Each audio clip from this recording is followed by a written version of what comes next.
بسم الله الرحمن الرحيم كتب عليكم إذا حضر أحدكم الموت إن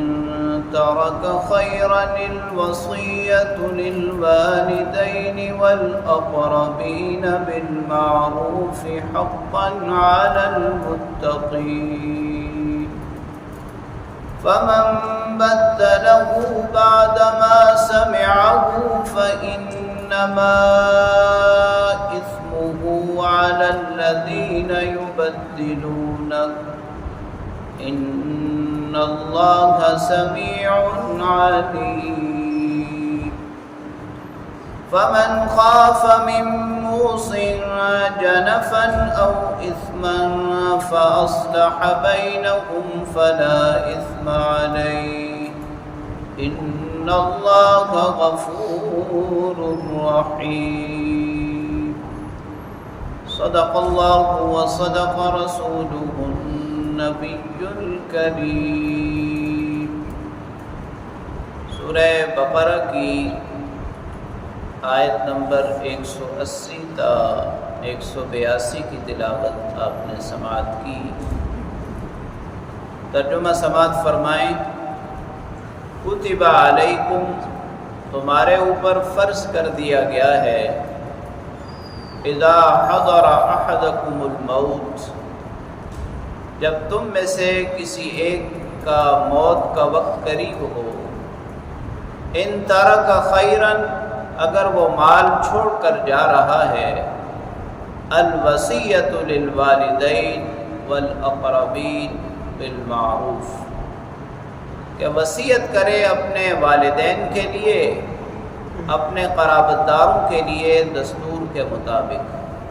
حقا علی المتقین، پرہیزگاروں پر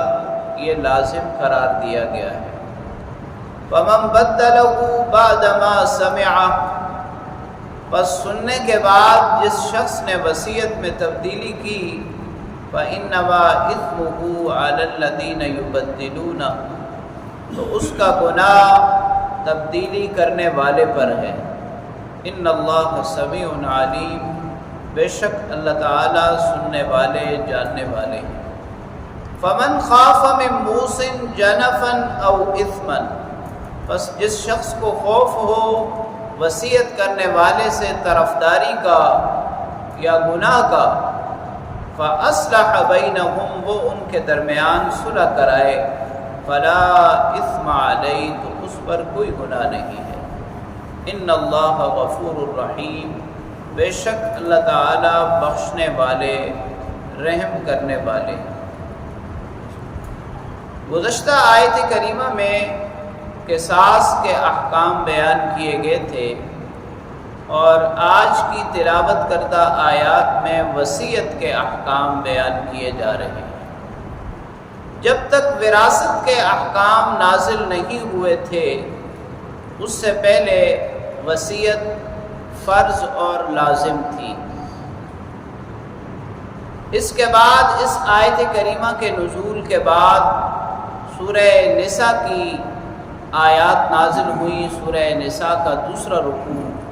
یوصیکم اللہ فی اولادکم للذکر مثل حظ الانثیین، اور ان آیات میں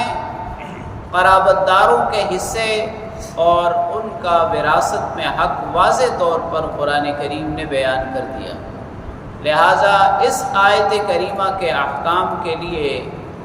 وہ آیات ناسخ بن گئی اور یہ آیت کریمہ منسوخ ہو گئی۔ البتہ وصیت کا استحباب اور جواز باقی ہے۔ جب یہ آیات نازل ہوئی تو ان کا پس منظر یہ تھا کہ جب کوئی شخص دنیا سے چلا جاتا تو اس کی ازواج و اولاد ہی اس کے سارے مال پر قابض ہو جاتے، والدین اور دوسرے قرابت دار جو ہیں وہ محروم ہو جاتے۔ اس لیے اللہ رب العالمین نے یہ بات لازم کر دی کہ جو شخص دنیا سے جا رہا ہو اور اس کے ترکے میں مال بھی ہو تو وہ اپنے والدین کے لیے اور دیگر قرابت داروں کے لیے وصیت کرتا جائے۔ اب جب وراثت کے احکام نازل ہو گئے، فرائض اور حصے مقرر کر دیے گئے، تو اب اگر کوئی شخص وصیت کرے گا تو اس کی وصیت اس کے تہائی مال میں نافذ ہوگی۔ کوئی شخص جب دنیا سے جاتا ہے تو سب سے پہلے اس کے مال سے اس کی تجہیز و تکفین کا انتظام کیا جاتا ہے، اس کے بعد اس کے اوپر جو قرض ہے وہ ادا کیا جاتا ہے، اور اس کے بعد جو بقیہ مال ہے اس میں سے تیسرے حصے میں اگر خدا نخواستہ اس نے کوئی نصیحت کی ہے تو اس پر عمل کیا جائے گا۔ باقی دو حصوں میں معروف طریقے کے مطابق حصوں کے مطابق وراثت کو تقسیم کر دیا جائے گا۔ دوسری آیت کریمہ میں یہ بات بیان کی کہ اگر کوئی شخص وصیت کرتا ہے اور جس شخص کے سامنے وصیت کی گئی ہے بعد میں وہ اپنے فائدے کے لیے دوسرے رشتہ داروں کے سامنے جا کر وصیت کو تبدیل کر دے تو اس کا گناہ اس شخص پر ہے جس نے یہ جرم کیا ہے۔ تیسری آیت کریمہ میں ایک اور مسئلے کی وضاحت کی گئی ہے کہ وصیت کرنے والا جو مورث ہے، وارث بنانے والا ہے، اگر وہ کسی طرفداری کا ارتکاب کرتا ہے یا کسی کو محروم کر دیتا ہے، کسی کو بہت زیادہ دیتا ہے، اس وقت وصیت سننے والے جو موجود ہیں وہ اس کو سمجھا بجھا کر اس معاملے کو حل کر لیتے ہیں، تو یہ بہت اچھی بات ہے۔ یعنی اس مداخلت کو گناہ نہیں کہا گیا، بلکہ یہ مداخلت جو ہے یہ اصلاح ہے۔ اللہ کریم سے دعا ہے اللہ تعالی ہمیں احکام پر عمل کی توفیق نصیب فرمائے۔